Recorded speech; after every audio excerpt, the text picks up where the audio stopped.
Good morning. ഡിവിഷന്റെ ഒരു സുപ്രധാന നാഴികക്കല്ലായ 250ാമത് സെഷനിലേക്ക് ഏവർക്കും ഹൃദയം നിറഞ്ഞ സ്വാഗതം. അറിവും അനുഭവവും പ്രചോദനവും പങ്കുവച്ച് മുന്നേറുന്ന ഡിവിഷന്റെ ഈ സിൽവർ ജൂബിലി നിമിഷത്തിന് സമാനമായ ഈ ചരിത്ര മുഹൂർത്തത്തിൽ നിങ്ങളെല്ലാവരെയും സ്വാഗതം ചെയ്യുന്നതിൽ അതിയായ സന്തോഷമുണ്ട്. ഇന്നത്തെ നമ്മുടെ ചീഫ് ഗസ്റ്റ് ശ്രീ സാജിദ് മച്ചിങ്ങൽ സാറിനെ ആദരവോടെ സന്തോഷത്തോടെ സ്വാഗതം ചെയ്യുന്നു. സാജിദ് സാർ 2001 മുതൽ സിജി കുടുംബത്തിന്റെ സജീവ അംഗമായി പ്രവർത്തിച്ചു വരുന്നു. വയനാട് സുൽത്താൻ ബത്തേരിയിൽ പ്രവർത്തിക്കുന്ന ദിശ എന്ന സിജി യൂണിറ്റിന്റെ പ്രവർത്തകനാണ്. നിലവിൽ വയനാട് മുസ്ലിം ഓർഫനേജ് ഹ്യൂമൻ റിസോഴ്സ് ഡെവലപ്മെന്റ് ഡയറക്ടറായി സേവനമനുഷ്ഠിക്കുന്ന അദ്ദേഹം മനുഷ്യവിഭവ വികസനത്തിലും സാമൂഹിക സേവന രംഗത്തും വിലപ്പെട്ട സംഭാവനകൾ നൽകിക്കൊണ്ടിരിക്കുന്നു. സമൂഹത്തോടുള്ള പ്രതിബദ്ധതയും മനുഷ്യവിഭവ വികസന രംഗത്തെ സമ്പന്നമായ അനുഭവവും നിറഞ്ഞ അദ്ദേഹം ഇന്നത്തെ സെഷൻ നമുക്കെല്ലാവർക്കും ഉൾക്കാഴ്ച നൽകുമെന്ന് പ്രതീക്ഷിക്കുന്നു. ഈ 250ാമത്തെ നാഴികക്കല്ല് ആഘോഷിക്കുന്ന വേളയിൽ നമ്മുടെ പ്രിയപ്പെട്ട അതിഥിയെ ഈ സെഷനിലേക്ക് സ്വാഗതം ചെയ്യുന്നു. ഡിവിഷന്റെ നേതൃത്വത്തിന് ഡിവിഷന്റെ ഡയറക്ടർ നുസിയ മാമിന്, അതിന്റെ ടീം ഇൻചാർജിലെ ഫെമിന മാം, ജിഫ്ന മാം, അതുപോലെ ബാക്കി എല്ലാവരെയും ഈ സെഷനിലേക്ക് സ്വാഗതം ചെയ്യുന്നു. ഒപ്പം പ്രിയപ്പെട്ട പാർട്ടിസിപ്പൻസ് ഓരോരുത്തരെയും വ്യക്തിപരമായും ഡിവിഷന്റെ പേരിലും സ്വാഗതം ചെയ്തുകൊണ്ട് over to today's guest. Sir please. Good morning all. നമ്മുടെ ഈ പ്രോഗ്രാമിന്റെ director Nusiya ma'am, Jamsheed sir, Femina miss, അതിനപ്പുറം വലിയ ഒരു കൂട്ടായ്മയിൽ 250 ദിവസമായിട്ട് ഒരുമിച്ച് കൂടിക്കൊണ്ടിരിക്കുന്ന പ്രിയപ്പെട്ട സുഹൃത്തുക്കളെ, 250ാം ദിവസത്തിൽ പങ്കെടുക്കാൻ പരിചയപ്പെടാൻ അവസരം കിട്ടിയെന്നതിൽ വലിയ സന്തോഷം. 250 ദിവസങ്ങൾ ഇതേപോലെ വ്യത്യസ്തമായ ആശയങ്ങൾ വ്യത്യസ്ത മേഖലയിലുള്ള ആളുകളെ കൂട്ടിച്ചേർത്തുകൊണ്ട് സിജി പ്ലാറ്റ്ഫോമിൽ വെച്ച് ഇങ്ങനെ ഷെയർ ചെയ്യാൻ കഴിഞ്ഞു എന്നുള്ളത് വലിയൊരു കാര്യമാണ്.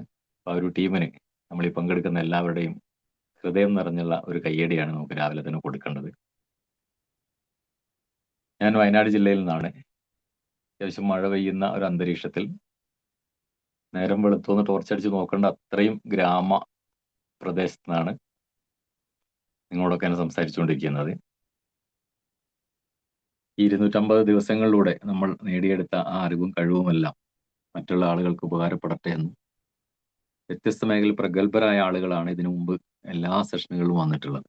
അപ്പോൾ അവരുടെയൊക്കെ സമയം പരസ്പരം പങ്കുവയ്ക്കാൻ നമുക്ക് കിട്ടിയെന്നൊരു സൗഭാഗ്യം കൂടെ ഉണ്ട്. ഒരിക്കൽ ഒരാള് ഒരു യാത്ര പോയ ഒരു സ്റ്റോറി പറയുന്നുണ്ട്. ആ യാത്ര പോയ ഒരാൾ കണ്ണു കാണാത്ത ഒരാളാണ്, ബ്ലൈൻഡാണ്. ആ ബ്ലൈൻഡ് ആള് യാത്ര പോയിട്ട് തിരിച്ചു വരുമ്പോൾ രാത്രിയായിപ്പോയി, ഇരുട്ടായിപ്പോയി. അദ്ദേഹത്തിന് വീട്ടിലെത്താൻ കഴിഞ്ഞില്ല. അപ്പോൾ തൊട്ടടുത്തൊരു വീടുണ്ട് എന്ന് മനസ്സിലാക്കി അദ്ദേഹം ആ വീട്ടിൽ ചെന്ന് വാതിൽ മുട്ടി. വീട്ടിലെ ആളുകൾ വന്ന് വാതിൽ തുറന്നു നോക്കിയപ്പോൾ ഇദ്ദേഹം കാര്യം പറഞ്ഞു, ഞാനിങ്ങനെ ബ്ലൈൻഡാണ്, യാത്ര പോയതാണ്, തിരിച്ചെത്താൻ കഴിഞ്ഞിട്ടില്ല, വീട്ടിലെത്താൻ കഴിഞ്ഞിട്ടില്ല, എന്നെ നിങ്ങളൊന്ന് സഹായിക്കണം, എന്നെ ഒന്ന് ഹെൽപ്പ് ചെയ്യണം എന്ന് പറഞ്ഞു. അങ്ങനെ സാഹചര്യങ്ങൾ വീട്ടുകാർ പരസ്പരം നടത്തുന്ന ഒരു കമ്മ്യൂണിക്കേഷൻ ഉണ്ട്, പറ്റുമോ എന്നൊക്കെയുള്ള കമ്മ്യൂണിക്കേഷൻ. ആ കമ്മ്യൂണിക്കേഷൻ ഒക്കെ നടന്നിട്ട് ഗൃഹനാഥൻ അദ്ദേഹത്തിനോട് പറഞ്ഞു, ഓക്കെ, നിങ്ങളെ സഹായിക്കാൻ ഞങ്ങൾ വില്ലിങ്ങാണ്, നിങ്ങൾക്ക് ഒരു നേരത്തെ ഭക്ഷണമല്ലേ വേണ്ടി വരിക, അത് ഞങ്ങൾ തരാം, കുഴപ്പമൊന്നുമില്ല, നിങ്ങൾക്ക് ഇന്നിവിടെ തങ്ങാൻ സ്ഥലവും തരാം, താമസിക്കാൻ സ്ഥലവും തരാം. ഇത് കേട്ടപ്പോൾ ആ അന്ധനായ ആള് പറഞ്ഞു, നിങ്ങൾ എനിക്ക് ഭക്ഷണം തരണ്ട, നിങ്ങൾ എനിക്ക് താമസിക്കാൻ സ്ഥലവും ഒരുക്കണ്ട. അപ്പോൾ വീട്ടുകാർ ചോദിച്ചു, പിന്നെ നിങ്ങൾക്ക് എന്ത് ഹെൽപ്പാണ്, എന്ത് സഹായമാണ് ഞങ്ങൾ ചെയ്യേണ്ടതെന്ന് ചോദിച്ചു. അപ്പോൾ അദ്ദേഹം പറഞ്ഞു, എനിക്ക് നിങ്ങളൊരു ടോർച്ച് തന്നാൽ മതി, ഒരു ടോർച്ച് ലൈറ്റ് മാത്രം തന്നാൽ മതി എന്ന് പറഞ്ഞു. ഇത് കേട്ടപ്പോൾ വീട്ടുകാർക്ക് ആകെ കൺഫ്യൂഷനായി. കഥ കേൾക്കുന്ന നിങ്ങൾക്കും കൺഫ്യൂഷൻ ഉണ്ടാവും, മുമ്പ് കേട്ടിട്ടില്ലാത്ത ആളുകൾക്ക് കൺഫ്യൂഷനായി. ഈ വീട്ടുകാരൻ ഇവരോട് ചോദിച്ചു, നിങ്ങൾക്ക് കണ്ണ് കാണില്ല എന്നല്ലേ പറഞ്ഞു, നിങ്ങൾ ബ്ലൈൻഡ് അല്ലേ, പിന്നെ ഇതിനാണ് ടോർച്ചും ചോദിച്ചു. അപ്പോൾ അദ്ദേഹം പറഞ്ഞ ഒരു മറുപടി നമ്മുടെ ഈ ഡിവിഷൻ ടീമിന്റെ പ്രവർത്തനത്തിന്റെ ആകെത്തുകയാണെന്ന് എനിക്ക് തോന്നുന്നു. മറ്റൊന്നുമല്ല അദ്ദേഹം പറഞ്ഞത് എനിക്ക് കണ്ണ് കാണില്ല, അത് ശരി തന്നെയാണ്, എനിക്ക് കണ്ണ് കാണില്ല. പക്ഷേ ഞാനിങ്ങനെ യാത്ര ചെയ്ത് പോകുമ്പോൾ ആ വഴിയിലൂടെ എതിരെയൊക്കെ കുറേ ആളുകൾ വരുന്നുണ്ടാവും. അപ്പോൾ എൻ്റെ കയ്യിലൊരു ടോർച്ച് ഉണ്ടെങ്കിൽ, എൻ്റെ കയ്യിലൊരു വെളിച്ചം ഉണ്ടെങ്കിൽ അവർക്ക് എന്നെ കാണാൻ പറ്റും. എനിക്ക് അവരെ കാണാൻ കഴിയില്ല, പക്ഷെ അവർക്ക് എന്നെ കാണാൻ പറ്റും. അതുകൊണ്ട് അവർ വഴി മാറി ഇങ്ങനെ പോകും, അതൊരു കൂട്ടിയിടിക്കില്ല. വീട്ടുകാർക്ക് തോന്നി അത് ശരിയാണെന്ന്. ഒപ്പം ഇദ്ദേഹം കൂട്ടിച്ചേർത്തു, ഞാനിങ്ങനെ കണ്ണ് കാണാത്ത ഒരാൾ ഒരു ടോർച്ച് മേടിച്ച് അങ്ങനെ പോവുകയാണെങ്കിൽ വഴിയിൽ വഴിയറിയുന്ന കണ്ണ് കാണുന്ന ആളുകളുണ്ടാവും, പക്ഷെ അവരുടെ കയ്യിൽ ടോർച്ച് ഉണ്ടാവില്ല ചിലപ്പോൾ. അങ്ങനെയുള്ള ആളുകളൊക്കെ എൻ്റെ കൂടെ കൂടും. ടോർച്ച് ഇല്ലാത്ത പല ആളുകളും എൻ്റെ കൂടെ കൂടിച്ചേരും. അപ്പോൾ അതെനിക്കൊരു ധൈര്യമാണ്, എനിക്കൊരു ഹെൽപ്പാണ്. കണ്ണ് കാണാത്ത ഞാനിങ്ങനെ യാത്ര ചെയ്യുമ്പോൾ എനിക്ക് മറ്റുള്ള ആൾക്കാർ അതൊരു സഹായമൊക്കെ ചെയ്തു തരാൻ സാധ്യതയുണ്ട്. അതുകൊണ്ട് എൻ്റെ കയ്യിൽ ടോർച്ച് ഉണ്ടെങ്കിൽ നല്ലതാണ്. ഈ രണ്ട് കാരണങ്ങൾ അദ്ദേഹം പറഞ്ഞു. വീട്ടുകാർക്ക് കാര്യം മനസ്സിലായി. അവർ വേഗം ഒരു ടോർച്ച് എടുത്ത് കൊടുത്തു. അദ്ദേഹം ഈ ടോർച്ചുമായിട്ട് യാത്ര ചെയ്തു. അദ്ദേഹം പ്രതീക്ഷിച്ചതുപോലെ എതിരെ ആളുകൾ വരുന്നുണ്ടായിരുന്നു. അവരെല്ലാം അദ്ദേഹത്തിന്റെ ടോർച്ച് വെട്ടം കണ്ടിട്ട് ഇദ്ദേഹത്തിന് വഴി ഒരുക്കി മാറി നിന്ന് ഇയാൾ യാത്ര ചെയ്ത് അങ്ങനെ പോയി. യാത്രയുടെ ഏതോ ഒരു ഘട്ടം എത്തിയ സമയത്ത് ഓപ്പോസിറ്റ് വന്ന മുമ്പിലൂടെ ഇങ്ങോട്ട് തിരിച്ചു വന്ന ഒരാള്, എതിരെ വന്നിരുന്ന ഒരാള് ഈ നമ്മളുടെ കഥാനായകനുമായിട്ട് കൂട്ടിയിടിച്ച് രണ്ടുപേരും വീണു. രണ്ടുപേർക്കും നല്ലോണം പരിക്ക് പറ്റിയിട്ടുണ്ട്. ആ വീണ് കിടക്കുന്ന കിടപ്പിൽ വെച്ച് ഈ അന്ധനായ നമ്മുടെ കഥാനായകൻ വിളിച്ചു ചോദിക്കുന്നുണ്ട്, ഭയങ്കര ദേഷ്യത്തോടെ വിളിച്ചു ചോദിക്കുന്നുണ്ട്, നിങ്ങൾക്ക് കണ്ണ് കാണുമെന്ന് ചോദിക്കുന്നുണ്ട്. അപ്പൊ വന്നിടിച്ചിട്ട് വീണ് കിടക്കുന്ന അപ്പുറത്തെ ആള് പറഞ്ഞു, എനിക്ക് കണ്ണ് കാണും. ഇത് കേട്ടപ്പോൾ ഈ അന്ധനായ ആൾക്ക് വീണ്ടും ദേഷ്യം അധികരിക്കും. അദ്ദേഹം കുറേ ചീത്ത പറഞ്ഞു മറ്റേ ആളെ. വന്നിടിച്ചിട്ട് വീണ ആളെ കുറേ ചീത്ത പറഞ്ഞു, നിർത്താതെ ചീത്ത പറയുന്നുണ്ട്. ഈ വന്നിടിച്ച ആള് ഇടയ്ക്കെന്തോ പറയാൻ ശ്രമിക്കുന്നുണ്ടായിരുന്നു, പക്ഷെ ഒരു അവസരം കിട്ടിയില്ല. ഇദ്ദേഹം ചീത്ത പറഞ്ഞുകൊണ്ടേയിരിക്കുകയാണ്. എവിടെയോ ഒരു ഗ്യാപ്പ് കിട്ടിയപ്പോൾ, ഒരു അവസരം കിട്ടിയപ്പോൾ ഈ വന്നിടിച്ച ആൾ മറ്റേ ആൾ പറഞ്ഞു, നിങ്ങൾ പറഞ്ഞതെല്ലാം ശരിയാണ്, നിങ്ങൾക്ക് കണ്ണ് കാണില്ല, അതിനാണ് നിങ്ങൾ ടോർച്ച് കൊണ്ട് നടക്കുന്നത്, ഒക്കെ ശരി തന്നെയാണ്. പക്ഷേ നിങ്ങൾ മനസ്സിലാക്കേണ്ട ഒരു വസ്തുതയുണ്ട്. നിങ്ങളുടെ യാത്രയിൽ എപ്പോഴോ, നിങ്ങളുടെ യാത്രയിൽ എവിടെയോ വെച്ച് നിങ്ങളുടെ ടോർച്ച് കെട്ടുപോയിട്ടുണ്ട്. അദ്ദേഹത്തിന് കണ്ണ് കാണാത്തതുകൊണ്ട് ഈ ടോർച്ച് കെട്ടുപോയ കാര്യം ഇദ്ദേഹം അറിഞ്ഞിട്ടില്ല. അദ്ദേഹത്തിന്റെ ധാരണ എപ്പോഴും ടോർച്ച് കത്തുന്നുണ്ട് എന്ന് തന്നെയായിരുന്നു. ഇത് ആ വന്നിടിച്ചിട്ട് വീണുപോയ ആൾ ഇദ്ദേഹത്തോട് പറഞ്ഞ് മനസ്സിലാക്കി കൊടുക്കുന്നുണ്ട്. അതിന്റെ കഥ അവിടെ ഇങ്ങനെ തുടരുന്നുണ്ട്. ഞാൻ നമ്മുടെ ഈ കൂട്ടായ്മയുമായി ബന്ധപ്പെട്ട് അതിനകത്ത് രണ്ട് മെസ്സേജുകൾ, ഒന്ന് എതിരെ വരുന്ന ആൾക്കാർക്കെങ്കിൽ പോലും നമ്മുടെ ആശയക്കാരനോ നമ്മുടെ വിശ്വാസങ്ങളുള്ള ആളുകളോ നമ്മളെ പോലെ ചിന്തിക്കുന്ന ആളുകളോ നമ്മുടെ ആറ്റിറ്റ്യൂഡോ നമ്മുടെ ജോലിയോ നമ്മുടെ പ്രൊഫഷനോ ഇതൊന്നും അല്ലാത്ത നമ്മളെതിരെ ഓപ്പോസിറ്റുള്ള ആളുകൾ പോലും ഉണ്ടാവും. അവർക്കും ഒരു വെളിച്ചം കാണിച്ചു കൊടുക്കുക എന്നുള്ളത് നമ്മുടെ ജീവിതത്തിന്റെ ഒരു പർപ്പസാണ്. അവർക്കും ഒരു വെളിച്ചം കാണും, കൂടെ നിൽക്കുന്നവർക്ക് മാത്രമല്ല. രണ്ടാമത്തെ കാര്യം പറഞ്ഞത് കൂടെ നിൽക്കുന്നവർക്ക് ഒരു വെളിച്ചം കാണിച്ചു കൊടുക്കുക എന്നുള്ളതാണ്. ഇങ്ങനെ ഈ രണ്ട് കാര്യങ്ങളിൽ വിജയിച്ച 250 ദിവസങ്ങളിലാണ്, 250ാമത്തെ ദിവസങ്ങളിലാണ് നമ്മൾ നിൽക്കുന്നത്. ധാരാളം ആളുകൾക്ക് അങ്ങനെ ഒരു വെളിച്ചമാകട്ടെ. ഈ കഥേന്റെ ബേസിൽ തന്നെ ഞാൻ നിങ്ങളോട് ഒരു ചെറിയ, നമ്മുടെ ഈ ക്ലാസ്സിനെ എനിക്ക് ചെറിയൊരു പ്രശ്നമുള്ളത്, എനിക്ക് ഒറ്റയ്ക്ക് വർത്താനം പറയാൻ അറിയാത്ത ഒരാളാണ്. അപ്പൊ നിങ്ങൾ ആവശ്യമുള്ള സമയത്ത് അൺമ്യൂട്ട് ചെയ്തിട്ട് എന്തെങ്കിലുമൊക്കെ സപ്പോർട്ട് ചെയ്യാവുന്നതാണ്. നമ്മുടെ ക്ലാസ്സിനെ പൊതുവെ മറ്റുള്ളവർക്ക് ഡിസ്റ്റർബൻസ് ആവാത്ത രൂപത്തിൽ. എനിക്കൊരു കാര്യം അറിയാൻ ആഗ്രഹം ഉണ്ടായിരുന്നത്, വ്യത്യസ്ത മേഖലയിലുള്ള ആളുകൾ നമ്മുടെ ഈ ഗ്രൂപ്പിലുണ്ട്. ചെറുപ്പക്കാരായ ആളുകളുണ്ട്, കുറച്ച് ഏജ്ഡായ ആളുകളുണ്ട്, ജീവിതത്തിന്റെ എക്സ്പീരിയൻസ് ഉള്ള ആളുകളുണ്ട്, തുടങ്ങിയ ആളുകളുണ്ട്. ഇത്രയും കാലം ജീവിച്ചപ്പോൾ, ഇത്രയും വർഷം ജീവിച്ചപ്പോൾ ജീവിതത്തിൽ ഏറ്റവും വിലപ്പെട്ടത് എന്താണ് എന്നൊരു ചോദ്യം ചോദിച്ചാൽ, ആ ചോദ്യം ഒന്നും കൂടെ എഡിറ്റ് ചെയ്യാണ്ടെന്ന് തോന്നുന്നു. എല്ലാം നഷ്ടപ്പെടും, ഒന്ന് മാത്രം തിരിച്ചു തരാം എന്നൊരു അവസരം കിട്ടിയാൽ, ഒന്ന് മാത്രം തിരിച്ചു കിട്ടും എന്നൊരു അവസരം കിട്ടിയാൽ നമ്മൾ എന്തായിരിക്കും പറയാം? സമയം, ആരോഗ്യം, സമയം. സമയം. ഗുഡ്. രണ്ടു മൂന്ന് ഉത്തരങ്ങൾ വന്നു. സ്നേഹബന്ധങ്ങൾ. സ്നേഹബന്ധങ്ങൾ. കൺഫ്യൂഷനാക്കുന്ന ചോദ്യമാണ്. ആരോഗ്യം. സമയവും ആരോഗ്യവും തന്നെയാണ് ഏറ്റവും വിലപ്പെട്ടത്. സമയവും ആരോഗ്യവും, അതെന്തോ ഒരു അത്യാഗ്രഹമുള്ള ആൾക്കാരാണ്. രണ്ടെണ്ണം ചോദിക്കാൻ പറ്റില്ല, ഒരെണ്ണേ ചോദിക്കാൻ പറ്റുള്ളൂ. കുട്ടിക്കാലം. അങ്ങനെ ഒരു ഉറുദു കവിത തന്നെ ഉണ്ട്. ഞാൻ നേടിയതെല്ലാം നിങ്ങൾക്ക് തരാം, എനിക്ക് എന്റെ ആ കൊച്ചു തോണിയും നീ അരുവിയും തന്നാൽ. ആ കടലാസ് തോണി ഒഴുക്കുന്ന ചെറിയ വെള്ളത്തിന്റെ ഒഴുക്കുണ്ടാവുമല്ലോ, അതും തിരിച്ചു തന്നാൽ ഞാൻ ഇതുവരെ നേടിയതെല്ലാം നിങ്ങൾക്ക് തരാമെന്ന് പറയുന്ന ഒരു കവിതയുണ്ട്. കുട്ടിക്കാലം ഇഷ്ടപ്പെടുന്ന ആളുകളുണ്ട്, കുട്ടിക്കാലം വേണമെന്ന് പറയുന്നുണ്ട്. ഈ പറഞ്ഞ ഉത്തരത്തിന്റെ എല്ലാം ഒന്ന് റൂട്ടിലേക്ക് ഒരു 2 മിനിറ്റ് ഇതിനെപ്പറ്റി ആലോചിച്ചാൽ നമുക്കെല്ലാം മനസ്സിലാവും. ഇത് ഒരു ഉത്തരത്തിലേക്കാണ് പോവുക. അതാരോ ഒന്ന് സൂചിപ്പിച്ചിട്ടുണ്ടായിരുന്നു, ഞാൻ പേര് മെൻഷൻ ചെയ്യാൻ മറന്നുപോയി. സമാധാനം വേണം എന്ന് പറയുന്ന ആളുകളുണ്ട്. Okay, good. ഈ സമാധാനമൊക്കെ ഒറ്റയ്ക്ക് സഞ്ചരിക്കാത്ത ആളുകളാണ്. കാഴ്ച വേണം എന്ന് പറയുന്ന ആളുകളുണ്ട്. ഓക്കെ,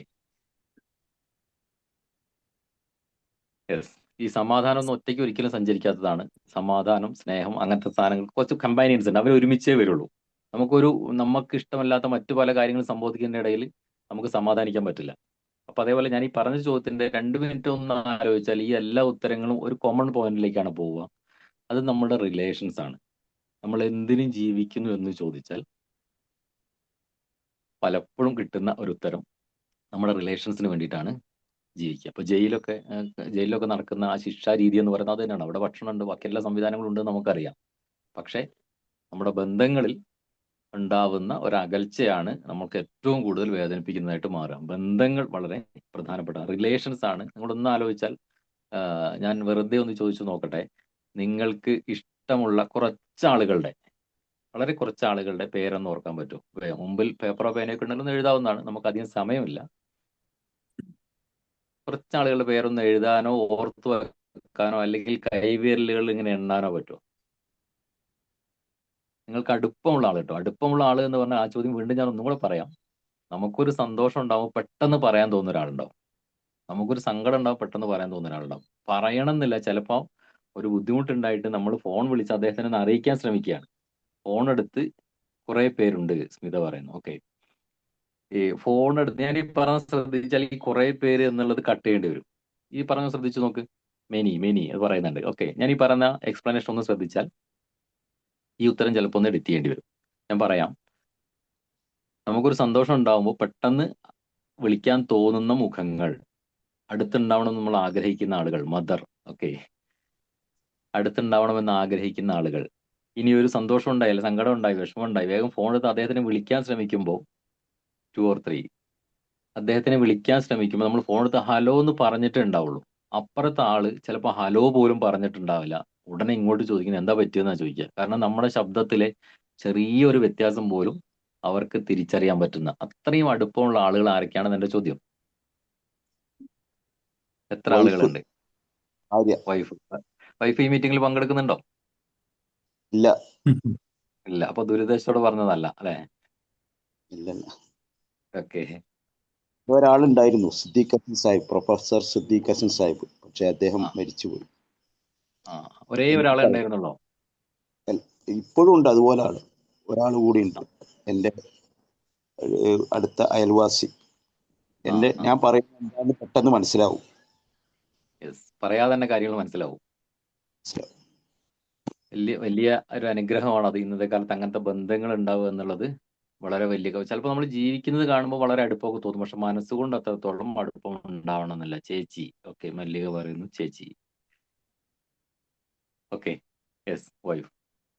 ഇങ്ങനെ നമ്മൾ നോക്കിയാൽ അങ്ങനെ ആ ബന്ധത്തിലേക്ക് നമ്മളൊന്ന് ഇരുന്ന് ആലോചിച്ചിട്ട് ഒന്നിങ്ങനെ ചുരുങ്ങി വന്നാൽ വളരെ ഉപ്പ ഉമ്മ ഭാര്യ. ഓക്കെ, 2-3 ആളുകളിലേക്ക്, ഒരു 3-4 ആളുകളിലേക്ക്, 4-5 ആളുകളിലേക്ക് അത് ചുരുങ്ങുന്നത് കാണാം.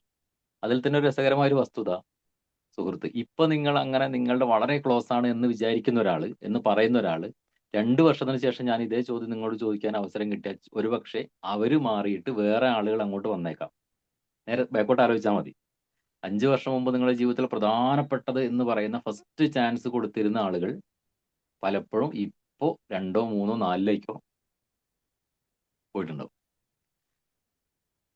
ആദ്യമാണെങ്കിൽ ഉപ്പയോ ഉമ്മയോ അച്ഛനോ അമ്മയൊക്കെ ആയിരിക്കും നിങ്ങളുടെ പ്രധാനപ്പെട്ട ആളുകളായിട്ടുണ്ടായിരുന്നത്. ചിലപ്പോൾ കല്യാണം കഴിച്ച് ഭർത്താവ് മക്കളൊക്കെ ആയപ്പോൾ ആ കസേരകളിലേക്ക് ഇവരുടെ മുഖങ്ങൾ വന്നിട്ടുണ്ടാവും. ഉപ്പേൻ്റെ ഉമ്മ അവരോട് ഇഷ്ടമല്ല എന്നുള്ള അതിൻ്റെ അർത്ഥം. പ്രിഫറൻസിൽ, പ്രയോറിറ്റിയിൽ കുറച്ചുകൂടെ വ്യത്യാസം വന്നിട്ടുണ്ട്. ബന്ധങ്ങൾ ഇങ്ങനെയാണ്, ബന്ധങ്ങളുടെ ആഴത്തിൽ വ്യത്യാസം ഉണ്ടാവും. ഞാൻ വെറുതെ ഒരു ചിത്രം നിങ്ങൾക്കൊന്ന് കാണിക്കാം. അത് വലിയ സാങ്കേതിക വിദ്യ ഒന്നും ഉപയോഗപ്പെടുത്തുന്നില്ല.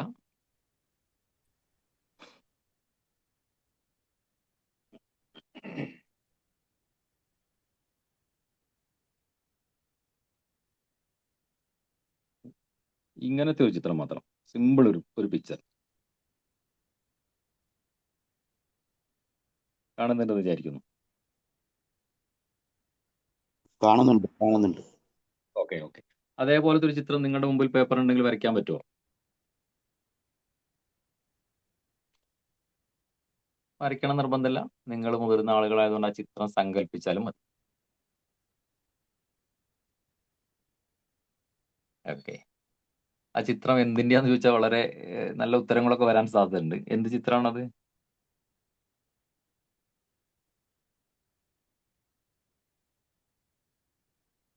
മനസ്സിലാവുന്നുണ്ടോ ആ ചിത്രം എന്താണെന്ന്? റിലേഷൻഷിപ്പിന്റെ സർക്കിളാണോ? എന്തിന്റെ സർക്കിൾ? ജിയോഗ്രഫി ഒക്കെ പഠിച്ച ആൾക്കാർ പറയാം സൗരയൂഥത്തിന്റെ സർക്കിളാണ്, പ്ലാനറ്റ്സ് ഒക്കെ അതിലെങ്ങനെയാണ് കറങ്ങി നടക്കുക. Okay, set. പിന്നെ റിലേഷൻഷിപ്പിന്റെ സർക്കിൾ ആണോ? ഇന്റിമേറ്റ് സർക്കിള്, അതിന്റെ അടുത്ത സർക്കിൾ അതാണോ? ഓക്കെ, യെസ്, റിലേഷൻഷിപ്പിന്റെ സർക്കിൾ ചക്രം പോലെ തോന്നുന്നു, circle of influence. Okay okay, good good. പിന്നെ പിന്നെ കെമിസ്ട്രിക്കാരോ ഫിസിക്സുകാരോ ഒക്കെ ഉണ്ടെങ്കിൽ അത് പിന്നെ ന്യൂക്ലിയസ് ആണ്, ഷെല്ലുകളാണ്. എനിക്കത് കണ്ടപ്പം പെട്ടെന്ന് ഓർമ്മ വന്നത് മുമ്പുണ്ടായിരുന്നു ചെറിയൊരു റൗണ്ട് ഇതുപോലൊരു പിന്നെ സംഗതി, അതിന്റെ ഉള്ളില് 3 ചെറിയ ബോൾ, കുട്ടികൾ. അതിനെ നമ്മൾ അതിന്റെ ലേക്ക് ആക്കുന്ന, അതിന്റെ പേരെന്താന്നുള്ളത് എനിക്കറിയില്ല. എനിക്ക് പെട്ടെന്ന് അതാ മനസ്സിലായി. എനിക്കും പേരറിയില്ല, പക്ഷെ ആ സാധനം ഞാൻ കളിച്ചിട്ടുണ്ട്. ഇങ്ങനെ വളരെ കോൺസെൻട്രേഷൻ നേരമ്പോക്ക് ഡെവലപ്പ് ചെയ്യാനുള്ള ഉപയോഗിക്കുന്ന ടെക്നിക്കാണ്. നേരമ്പോക്ക് എന്ന് പറയാറുണ്ട്, വട്ടത്തിലൊരു സാധനം. ആ മുത്തുമണികൾ എന്തുപോക്ക്? ഇങ്ങനെ ഉണ്ടെങ്കിൽ നേരം കളയാൻ എന്നുള്ള അർത്ഥത്തിൽ നേരം പോക്ക് എന്ന് പറയാറുണ്ടായിരുന്നു അതിന്, ആ കളിക്കോപ്പിന്. ഓക്കെ, പ്രാദേശികമായിട്ട് അങ്ങനെ പേരുകൾ ഉണ്ടാവും. ഓക്കെ, കുറേ പേരുകൾ അങ്ങനെ വന്നു. ഞാൻ ഒരിക്കലും ഏതോ ഒരു ക്ലാസ്സിൽ, ഒരു കുടുംബ ക്ലാസ്സിൽ ഇങ്ങനത്തെ ചിത്രം കാണിച്ചപ്പോ ചേച്ചിയോട് ചോദിച്ചു, ഇത് പൊറോട്ടന്റെ ചിത്രമല്ല. ചിത്രം ഒന്നും കൂടെ നോക്കിയാൽ ചിലപ്പോ അങ്ങനെ കേട്ടിട്ട് നോക്കിയപ്പോ എനിക്കത് ശരിയായിട്ട് തോന്നിയത്. പൊറോട്ട സാധാരണ കേരള പൊറോട്ട അങ്ങനെ ഉണ്ടാവില്ല. ഓക്കെ, എന്ത് തന്നെയായാലും അതിനിടയ്ക്ക് ആരോ ഒരു ആൻസർ പറഞ്ഞിരുന്നു. നമ്മുടെ മനസ്സിന്റെ റിലേഷൻസിന്റെ പിക്ചറാണ്. ശരിക്കും ഞാൻ വരച്ചത് മനസ്സിന്റെ പിക്ചറാണ്. ഈ ഗ്രൂപ്പിൽ സൈക്കോളജിയിലൊക്കെ നല്ല പഠനമുള്ള, ശ്രദ്ധയുള്ള, നിരീക്ഷണമുള്ള ധാരാളം ആളുകളുണ്ട്. അപ്പോ അവരൊന്നും ചീത്ത പറയില്ല, കളിയാക്കില്ല എന്ന ധൈര്യത്തോട് പറയാണ്. അത് നമ്മുടെ മനസ്സിന്റെ ചിത്രമാണ്. അതിന്റെ ഉള്ളിൽ ഒരു സർക്കിൾ കാണുന്നുണ്ട്. ആ സർക്കിളിന് അതിന്റെ ഒരു ടെക്നിക്കൽ ലാംഗ്വേജ് ഇങ്ങനെയൊക്കെയാണ് പറയാറുള്ളത്. ഇന്റിമേറ്റ് സോൺ, ഇന്റിമേറ്റ് സർക്കിൾ എന്നൊക്കെ പറയും. നമുക്ക് വളരെ അടുപ്പമുള്ള ആളുകൾ മനസ്സിനോട് അത്രയും ചേർന്ന് അതിന്റെ ഉള്ളിലുണ്ടാവുക. അതിന്റെ പ്രത്യേകത അവിടെ നോക്കിയാൽ മനസ്സിലാവും. ചെറിയൊരു സർക്കിളാണത്. കുറച്ച് ആളുകളെ അവിടെ ഉണ്ടാവാൻ പാടുള്ളൂ. ശരി, അതാണ്. കുറെ ആളുകൾ ഉണ്ടാക്കിയിട്ട് വലിയൊരു സംസ്ഥാന സമ്മേളനത്തിലുള്ള ആളുകൾ നമ്മുടെ മനസ്സിന്റെ ഉള്ളിന്റെ ഉള്ളിൽ കൊണ്ടു നടക്കുന്നുള്ള ഒരു പക്ഷെ അത് നുണ തന്നെയായിരിക്കും. ഇനി അഥവാ അങ്ങനെ ഉണ്ടെങ്കിൽ നമുക്ക് ഒരിക്കലും സ്വസ്ഥത ഉണ്ടാവില്ല. ഞാനിപ്പോൾ ഈ ഇങ്ങോട്ട് സംസാരിച്ചുകൊണ്ടിരിക്കുന്ന സമയത്ത് എൻ്റെ ഏറ്റവും അടുത്തൊരാൾക്ക് ഒരു തലവേദന അല്ലെങ്കിൽ സുഖമില്ല എന്നറിഞ്ഞാൽ, ഞങ്ങളുടെ നാട്ടിൽ ഇങ്ങനെ ഷിഗല്ല വൈറസ് ഭയങ്കരമായിട്ട് ബാധിച്ചുകൊണ്ടിരിക്കുന്നു പരിസര സ്കൂളുകളിലൊക്കെ. നിങ്ങൾ വാർത്തയിൽ കണ്ടിട്ടുണ്ടാവും. അങ്ങനത്തെ എന്തെങ്കിലുമൊക്കെ ഒരു വാർത്ത എനിക്ക് ഫോണിൽ ഇപ്പം മെസ്സേജ് ആയിട്ട് വന്നാൽ, എനിക്ക് വളരെ അടുപ്പമുള്ള ആളെ കുറിച്ചാണ് അങ്ങനത്തെ ഒരു മെസ്സേജ് കേൾക്കുന്നതെങ്കിൽ എനിക്ക് ഇത്ര ഫ്രീ ആയിട്ട് നിങ്ങളോട് സംസാരിക്കാൻ കഴിയില്ല. അപ്പൊ അതുകൊണ്ട് ഞാൻ പറഞ്ഞ ഇന്റിമേറ്റ് സർക്കിളിൽ കുറച്ച് ആളുകൾ ഉണ്ടാവാൻ പാടുള്ളൂ. അപ്പോഴേ നമുക്ക് അവരെ ഇഷ്ടപ്പെടാൻ പറ്റുള്ളൂ എന്നുള്ളൊരു യാഥാർത്ഥ്യമുണ്ട്. ഇവിടെ കുറെ ആളുകൾ ഉണ്ട് എന്ന് പറയുന്നത് വെറുതെയാണ്, നുണയാണ്. ഒന്ന് ആലോചിച്ചാൽ നമുക്കൊരാവശ്യം വരുന്ന സമയത്ത്, നമുക്ക് സംസാരിക്കാൻ തോന്നുന്ന സമയത്ത് കിട്ടുന്ന, ഉണ്ടാവണം നമ്മൾ ആഗ്രഹിക്കുന്ന കുറച്ച് ആളുകളെ ഉണ്ടാവുള്ളൂ എന്തായാലും. ബാക്കിയെല്ലാം ഒക്കേഷണലാണ്. ചില സാഹചര്യങ്ങൾ ഇന്ന ആളുകൾ, ചില സാഹചര്യങ്ങൾ മറ്റേ ആളുകൾ, അങ്ങനെ ഉണ്ടാവുക. അപ്പൊ അത് കൂടുതൽ നമ്മളായിട്ട് ഒന്ന് ഡീറ്റെയിൽ ആയിട്ട് ആലോചിച്ചാൽ ചില മുഖങ്ങൾ നമ്മുടെ ഉള്ളിലേക്ക് തെളിഞ്ഞു വരും. ആ മുഖങ്ങളാണ് നമ്മുടെ ജീവിതത്തിൽ നമ്മളെ ജീവിക്കാൻ പ്രേരിപ്പിച്ചുകൊണ്ടിരിക്കുന്ന ആളുകൾ. അതിനാണ് ഇന്റിമേറ്റ് സോൺ, ഇന്റിമേറ്റ് സർക്കിൾ എന്ന് പറയാം. കുറഞ്ഞ സ്ഥലം മാത്രമേ ഉള്ളൂ. പക്ഷെ അവിടെ ഒരു പ്രത്യേകത ഉള്ളത്, ചില ആളുകൾ പറയും എനിക്ക് ഇങ്ങനെ ഒരാളെ ഉള്ളൂ. അത് കുറച്ചൊരു അപകടം കൂടിയാണ്. കാരണം അവിടെ ആ ഇന്റിമേറ്റ് സോണിൽ കുറച്ച് ആളുകൾ ഇല്ലെങ്കിൽ, ഒരു 3-4 ആൾക്കാരെങ്കിലും ഇല്ലെങ്കിൽ, ചിലപ്പോഴൊക്കെ ഈ വലിയ ലോകത്ത് നമ്മൾ ഒറ്റയ്ക്കായി പോയതുപോലെ തോന്നും. നമ്മൾ പല കേൾക്കാൻ പാടില്ലാത്ത ചില വാർത്തകൾ കേൾക്കാറുണ്ട്, ആത്മഹത്യകളെ കുറിച്ചൊക്കെ. അവർ ആ ജീവിതത്തിന്റെ ഒരു നിമിഷത്തിൽ ആ ഇന്റിമേറ്റ് സോണിൽ എനിക്ക് ആരുമില്ല എന്നൊരു തോന്നൽ എത്തിപ്പോയിട്ടുണ്ടാവും. ശരിയാവണമെന്നില്ല, അവരുടെ തോന്നലാണ്. നമ്മൾ പലപ്പോഴും അങ്ങനത്തെ വാർത്തകൾ വിചാരിക്കാറുണ്ട്, ഇവനൊന്ന് പറഞ്ഞാൽ പോരായിരുന്നു, അവർക്കൊന്ന് ജസ്റ്റ് എനിക്കൊരു മെസ്സേജ് അയച്ചാൽ മതിയായിരുന്നല്ലോ എന്ന് നമ്മൾ വിചാരിച്ചു പോകലുണ്ട്. പക്ഷെ ആ നിമിഷത്തിൽ അവരുടെ ഉള്ളിൽ ആ ഇന്റിമേറ്റ് സോൺ അങ്ങ് ഫ്രീ ആയി പോകണം, പ്രത്യേകിച്ച് കുട്ടികളുടെ കാര്യങ്ങളിലൊക്കെ. അപ്പൊ ഇന്റിമേറ്റ് സോണിൽ കുറച്ച് ആളുകൾ വേണം. ഒരേ ഒരാളാവുമ്പോൾ ഒരു കുഴപ്പം, ജീവിതമാണ്. ഏതെങ്കിലും കാരണം കൊണ്ട് അയാളൊന്ന് നഷ്ടപ്പെട്ടു പോയാൽ, അല്ലെങ്കിൽ അയാൾ നമ്മളോടൊന്ന് അകന്നു പോയാൽ, നമ്മൾ അകലണമെന്നില്ല, അദ്ദേഹം ഒന്ന് അകന്നു പോയാൽ നമ്മൾ ആ ജീവിതത്തിൽ ഒറ്റപ്പെട്ടു പോകും. അപ്പൊ അതുകൊണ്ട് ആ ഇന്റിമേറ്റ് സോൺ എപ്പോഴും നല്ല ക്ലീൻ ആയിട്ട് വേണ്ടത്രയും ആളുകളെ ഫില്ല് ചെയ്ത് കൊണ്ടുപോകണം. പ്രത്യേകിച്ച് പ്രൊഫഷണൽസ് ആയ നമ്മൾ ഈ ഗ്രൂപ്പിലെ ആളുകൾ ജീവിതത്തിന്റെ ജോലിയുടെ ഒക്കെ തിരക്കിനിടയിൽ ആ ഇന്റിമേറ്റ് സോൺ മറന്നുപോകും. പുറത്തൊക്കെ നമ്മൾ വലിയ സംഭവമായിരിക്കും, പക്ഷെ നമ്മളെ മാത്രം പ്രതീക്ഷിച്ചിരിക്കുന്ന ഒരു ജീവിതം നമുക്ക് വേണ്ടി മാറ്റിവെച്ചിരിക്കുന്ന ഒരു 3-4 മുഖങ്ങൾ ഉണ്ടാവും. വീട്ടിലോ ജോലി സ്ഥലത്തോ കൂട്ടുകാരായിട്ടൊക്കെ ആവാം. എന്നും കാണണമെന്ന് പോലുമില്ല. പക്ഷെ അവർക്ക് വേണ്ടി ചില സമയങ്ങൾ, കുറച്ച് ചില വാക്കുകൾ, ചില സമയങ്ങൾ ഒക്കെ, ചില ഇമോജികൾ ഒക്കെ മാറ്റി വെക്കേണ്ടത് അനിവാര്യമായ ഒരു ഘട്ടത്തിലാണ് നമ്മൾ ജീവിച്ചുകൊണ്ടിരിക്കുന്നത്. ആ ഇന്റിമേറ്റ് സോൺ നല്ല അടിപൊളിയായിട്ട് കൊണ്ടുപോകണം. ഇനി അതിന് തൊട്ട് പുറത്തുള്ള സോൺ അത് പേഴ്സണൽ സോണാണ്. പേഴ്സണൽ സോൺ എന്ന് പറഞ്ഞാൽ എല്ലാ കാര്യങ്ങളൊന്നും പറയില്ല. ബന്ധമുണ്ട്, അറിയാം, ഫോൺ നമ്പർ ഉണ്ട്, വിളിക്കലുണ്ട്, മെസ്സേജ് അയക്കലുണ്ട്, ഒക്കെ. പക്ഷെ എല്ലാ കാര്യവും അവരോട് പറയലുണ്ടാവില്ല. കുറച്ചൊരു അകന്ന ബന്ധത്തിനെയാണ് നമ്മൾ ആ പേഴ്സണൽ സോണിൽ ഉൾപ്പെടുത്തുക. പേഴ്സണൽ സോണിന് പുറത്ത് ഒരു സോഷ്യൽ സോൺ ഉണ്ട്. എന്ന് വെച്ചാൽ അറിയാം, ഓക്കെ, എപ്പോഴും വിളിക്കലും പറയലും മെസ്സേജ് അയക്കലും ചിലപ്പോൾ ഫോൺ നമ്പർ ഒന്നും കയ്യിലുണ്ടാവില്ല, ആളറിയാം, അങ്ങനെ ഒരു ബന്ധമുണ്ട്, കണ്ടാൽ അറിയാം. അങ്ങനത്തെ ഒരു ബന്ധമുള്ള ആൾക്കാരുടെ ഒരു നിരക്കാണ് സോഷ്യൽ സോൺ എന്ന് പറയാം. അതിനും പുറത്ത് ഞാൻ വരയ്ക്കാത്തൊരു സർക്കിൾ ഉണ്ട്. ആ സർക്കിളിന് ഗ്ലോബൽ സോൺ എന്നാ പറയാം. ഐസക് ന്യൂട്ടനെ നമുക്കറിയാം, പക്ഷെ ഐസക് ന്യൂട്ടൻ നമ്മളറിയില്ല. അങ്ങനെ നമ്മുടെ ജനറൽ നോളജിന്റെ വിവിധ ഭാഗങ്ങളിലൂടെ ഇങ്ങനെ കടന്നു പോയി കഴിഞ്ഞാൽ കുറേ ആളുകളെ നമ്മളറിയാം, കുറേ പേഴ്സണാലിറ്റീസ് ഉണ്ട്. ഗാന്ധിജിനെ നമുക്കറിയാം, നെഹ്റുവിനെ നമുക്കറിയാം, ഓക്കെ, നരേന്ദ്രമോദിനെ നമുക്ക് അറിയാം. പക്ഷെ നമുക്കൊരു പ്രത്യേകിച്ചൊരു ആവശ്യമുണ്ടെങ്കിൽ നമ്മൾ ഉടനെ നരേന്ദ്രമോദിനോട് പറയുകയല്ല ചെയ്യാം. പക്ഷെ അദ്ദേഹത്തിനും അങ്ങനത്തെ പേഴ്സണൽ കണക്ഷനുള്ള ആൾക്കാരുണ്ടാവും. ഓക്കെ, ഞാൻ പറഞ്ഞ ഗ്ലോബൽ സോൺ വരെ ഇങ്ങനെ ആലോചിച്ചാൽ നമ്മുടെ ബന്ധങ്ങൾ ഇങ്ങനെയാണ് ഉണ്ടാവുക. എല്ലാ ബന്ധവും ഒരേ ഇന്റൻസിറ്റിയിലല്ല ഉള്ളത്. നമ്മൾ ഏറ്റവും കൂടുതൽ ശ്രദ്ധ കൊടുക്കേണ്ടത് ആ ചെറിയ സർക്കിളിലേക്കാണ്. കാരണം ഈ ലോകം മുഴുവൻ കീഴടക്കിയിട്ട് തിരിച്ചു വരുമ്പോൾ നമ്മളെ കാത്തിരിക്കാൻ ഒരാളെങ്കിലും ഇല്ലെങ്കിൽ ആ ലൈഫ് ചിലപ്പോൾ എന്തിനാണ് എന്നൊരു തോന്നലുണ്ടാവും. ഞാൻ നേരത്തെ നിങ്ങളോട് ചോദിച്ചിങ്ങനെ കയ്യിലൊന്ന് എണ്ണിയെടുക്കാൻ പറഞ്ഞില്ലേ കുറച്ച് ആളുകളുടെ. ഇനി ഞാൻ തിരിച്ച് അതേ ചോദ്യം തന്നെ വേറൊരു രീതിയിലൊന്ന് ചോദിക്കട്ടെ. മറ്റാരോടെങ്കിലും ഞാൻ ഈ ചോദ്യം ചോദിക്കുമ്പോൾ നിങ്ങളുടെ ജീവിതത്തിൽ ഏറ്റവും പ്രധാനപ്പെട്ടത് ആരാണ്, ഏറ്റവും പ്രിയപ്പെട്ടത് ആരാണെന്ന് എഴുതാൻ പറയുമ്പോൾ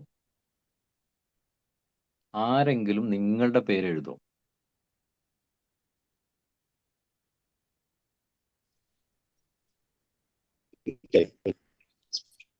ചോദ്യം പ്രശ്നം ഉണ്ടാക്കിയോ?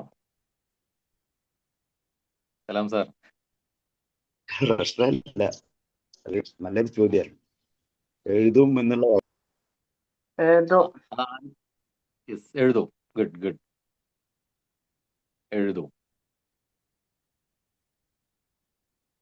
ഓക്കെ, ഇങ്ങനെ എഴുതിക്കാൻ പ്രത്യേകിച്ച് മാർഗമൊന്നുമില്ല. ഇടയ്ക്കിടയ്ക്ക് 500 രൂപ കൊടുത്തിട്ട് ആരെങ്കിലും എഴുതാൻ പറയുമ്പോൾ ട്രെയിനിങ് ക്ലാസ്സിന് പോകുമ്പോൾ സാർ അവിടുത്തെ ചോദിക്കും, ഇഷ്ടപ്പെട്ട ആളെ എഴുതാൻ പറയുമ്പോൾ നീ എൻ്റെ പേര് എഴുതണം എന്ന് പറഞ്ഞ പൈസ കൈക്കൂലി കൊടുക്കാൻ പറ്റുമല്ലോ. മക്കളോ ഭർത്താവോ എഴുതുമായിരിക്കും, എഴുതുമായിരിക്കും. Okay, sure. ആരോ പറയുന്നുണ്ട് ഷുവർ. മക്കളും ഭാര്യയും അല്ലാത്തവരും എഴുതും. ഞാൻ പറഞ്ഞ ഞാൻ സൂചിപ്പിച്ച ആ ഫ്രണ്ട്സ് എഴുതും, എൻ്റെ അയൽവാസിയായ ഫ്രണ്ട്സ് എഴുതും. അതുപോലെ 4-5 പേരുണ്ട് എഴുതാൻ പറ്റിയവർ. ഒരു മനുഷ്യ ജീവിതം കൊണ്ട് ഇത്രയൊക്കെ നേടാൻ പറ്റുള്ളൂ, ഇത്രയൊക്കെ നേടേണ്ട ആവശ്യമുള്ളൂ. ഒരു 4-5 ആൾക്കാർ നമ്മളില്ലാത്ത സമയത്ത് നമ്മളെ കുറിച്ച് ചിന്തിക്കുക, നമ്മളില്ലാത്ത സമയത്ത് നമുക്ക് വേണ്ടി പ്രാർത്ഥിക്കുക, അവർക്കൊരു പ്രശ്നം വരുമ്പോൾ നമ്മളെ കുറിച്ച് ചിന്തിക്കുക, നമ്മൾ ഉണ്ടായിരുന്നെങ്കിൽ ആലോചിക്കുക. ഈ ഒരു ലൈഫ് കൊണ്ട് ഇതൊക്കെയാണ് നേടാൻ കഴിയുക. ഓക്കെ, അത് വലിയൊരു കാര്യമാണ്. റോബിൻ ശർമ്മേന്റെ ഒരു പുസ്തകമുണ്ട്. ആ പുസ്തകം ഒരു 228 പേജുള്ളതാണ്, അതിന്റെ മലയാളം എഡിഷൻ. ആ പുസ്തകത്തിന്റെ പേര് who will cry when you dye എന്നുള്ളതാണ്. നിങ്ങൾ മരിക്കുമ്പോൾ ആരാണ് കരയുക.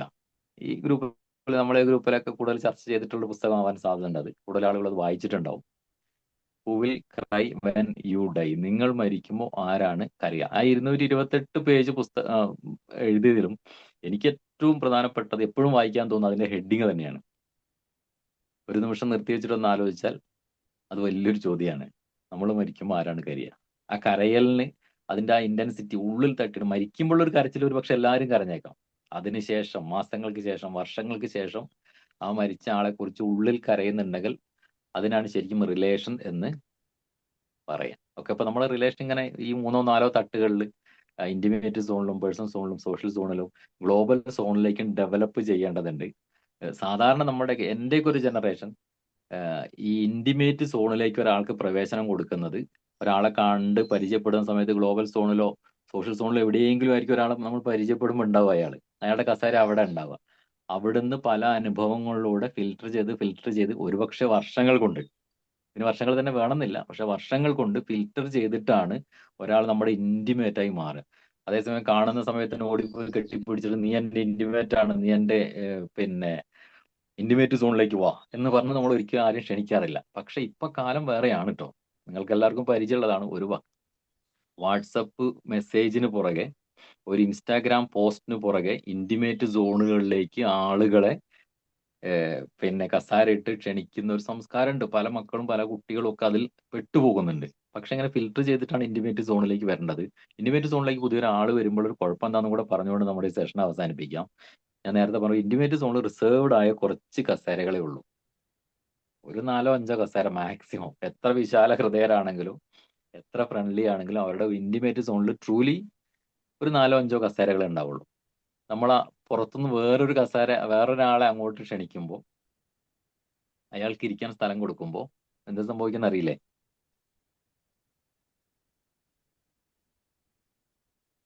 പരിമിതമായ സീറ്റിലേക്ക് എക്സ്ട്രാ ഒരാൾ ഒരാൾ വന്ന പുറത്തു പിന്നെ പോകും, എന്താ സംഭവിക്കുക? ഒരാൾ പുറത്തു പോകും. വേറൊരാളെ എണീപ്പിക്കേണ്ടി വരും. ഒരാളെ ഇവിടുന്ന് പുറത്താക്കണം, ഒരാളെ എണീപ്പിക്കേണ്ടി വരും. പലപ്പോഴും അതാരായിരിക്കും? അങ്ങനെ എഴുന്നേൽപ്പോൾ ആരായിരിക്കും?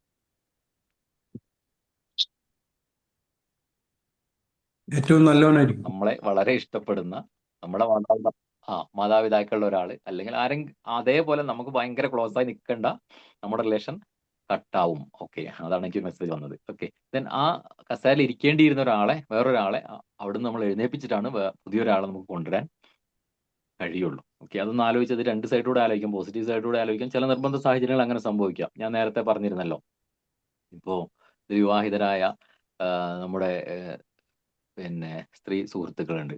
അവർക്ക് അവരുടെ വിവാഹത്തിന് തൊട്ട് മുമ്പ് അവരുടെ അമ്മയോ അച്ഛനോ ഒക്കെ ആണെങ്കിൽ ഏറ്റവും ഏട്ടനൊക്കെയാണ് പ്രധാനപ്പെട്ട ആൾക്കാരായിട്ട് ഉണ്ടായിരുന്നത്. പക്ഷെ ഇപ്പൊ നിങ്ങളൊന്ന് തിരിഞ്ഞാലോചിച്ച് നോക്കിയാൽ ആ അമ്മയ്ക്ക് സുഖമില്ല എന്ന് പറഞ്ഞ് വിളിച്ച് പറഞ്ഞ ഒരാഴ്ചയായിട്ടുണ്ടാവും. പക്ഷെ നമുക്കൊന്ന് പോയി നോക്കാൻ സമയം കിട്ടിയിട്ടുണ്ടാവില്ല. കാരണം ഇപ്പൊ അവരുടെ കസേരകൾ കുറച്ച് പുറകോട്ട്, അവരുടെ ഇഷ്ടമല്ല എന്നല്ല അതിന്റെ അർത്ഥം, ഒരിക്കലും അല്ല. പക്ഷെ അതിനു മുമ്പിൽ പ്രയോറിറ്റിയിൽ വേറെ ചില കസേരകൾ വന്നു. നിങ്ങളുടെ ഹസ്ബൻഡ് വന്നിട്ടുണ്ടാവും, അവിടുത്തെ ആ വീട്ടിലെ കാര്യങ്ങൾ വന്നിട്ടുണ്ടാവും, നിങ്ങളുടെ മക്കൾ വന്നിട്ടുണ്ടാവും, നിങ്ങളുടെ പ്രൊഫഷൻ വന്നിട്ടുണ്ടാവും. അപ്പൊ അതിലേക്കൊക്കെ വന്നതുകൊണ്ട് മുമ്പ് നമ്മൾ വളരെ ക്ലോസ് ആണെന്ന് വിചാരിച്ചിരുന്ന പല ആളുകളും കുറച്ചൊന്ന് പുറകോട്ട് മാറിയിട്ടുണ്ടാവും. ഇങ്ങനെ വിചിത്രമായ ചില സയൻസ് ഉള്ള, ചില സൈക്കോളജീസ് ഉള്ള ഒരു മേഖലയാണ് നമ്മുടെ റിലേഷൻ എന്ന് പറയുന്നത്. ലോകത്ത് എന്ത് നേടിയാലും ഈ റിലേഷൻസ് നഷ്ടപ്പെട്ടു കഴിഞ്ഞാൽ പിന്നെ ഞാൻ നേരത്തെ ചോദിച്ചതുപോലെ നമ്മുടെ ജീവിതത്തിന് എന്താണ് അർത്ഥം എന്ന് ചോദിച്ചാൽ ഒരർത്ഥം ഉണ്ടാവില്ല. ഈ വളരെ തിരക്ക് പിടിച്ച ദിവസങ്ങളിൽ, വളരെ തിരക്ക് പിടിച്ച സമയത്തൂടെ കടന്നു പോകുന്ന, തിരക്ക് പിടിച്ച കാര്യങ്ങളിലൂടെ കടന്നു പോകുന്ന, ഒരു ദിവസം തന്നെ ഒരുപാട് കാര്യങ്ങൾ ഇടപെടുന്ന നമ്മളൊക്കെ ഒന്നും കൂടെ തിരിഞ്ഞു നോക്കേണ്ടത് ആ ഇന്റിമേറ്റ് സോണിലേക്ക് തന്നെയാണ്. അവിടെ ഉള്ള ആളുകളെ ഏറ്റവും കംഫർട്ടായിട്ട് കൊണ്ടുപോകാൻ, ഏറ്റവും സ്നേഹത്തോടെ അവരെക്കുറിച്ച് ഓർക്കാൻ, ഏറ്റവും സ്നേഹത്തോടെ നമ്മളെ കാര്യങ്ങൾ അവരോട് പറയാൻ, അതിനുപരി അവർക്ക് ചില കാര്യങ്ങൾ നമ്മോട് പറയാനുണ്ടാവും, അത് കേൾക്കാനൊക്കെ ഒരു സമയം കണ്ടെത്തേണ്ടതുണ്ട് എന്ന് ഓർമ്മപ്പെടുത്താനും കൂടെ ഈ 250-ാം സെഷൻ ഓർക്കുന്നതിനിടയ്ക്ക് ഒരു കുസൃതി ചോദ്യം ചോദിച്ചോട്ടെ. ഞാൻ ഈ ക്ലാസ് തുടങ്ങിയിട്ട് നിങ്ങൾ എന്നെ അങ്ങനെ ഫസ്റ്റ് വീഡിയോയിൽ കാണാൻ തുടങ്ങിയ ഒരു സമയം ഉണ്ടാവില്ലേ? ആ സമയത്ത് എന്റെ കസേര നിങ്ങളെ മനസ്സിൽ എവിടെയായിരുന്നു?